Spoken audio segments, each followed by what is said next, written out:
Hi வணக்கம்ப்பா. வல்லாரைக்கீரை சமைக்க போகிறோம். பருப்பு சட்டியில் வந்துக்கிட்டு இருக்குப்பா. வல்லாரைக்கீரை இது கள்ளக்குறிச்சியில் கிடைக்காது, நெய்வேலியில் மட்டும்தான் இது கிடைக்கும். இதுதான் ஒரிஜினல் வல்லாரைக்கீரை. தக்காளி, மஞ்சத்தூள், வெங்காயம், பூண்டு, பச்சை மிளகா, ஜீரகம் இவங்கெல்லாம் போட போகிறோம்ப்பா. பருப்பு வெந்துட்டாங்கப்பா.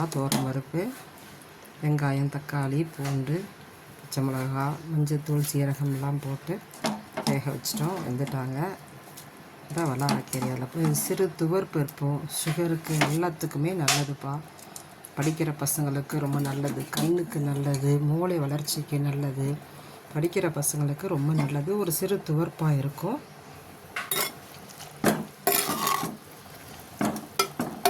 இது ஒரு 5 நிமிஷம் வந்துச்சுன்னா அப்படியே மத்து போட்டு கடைஞ்சிட்டு தாளிச்சிடலாம்ப்பா. அவ்வளோதான்ப்பா.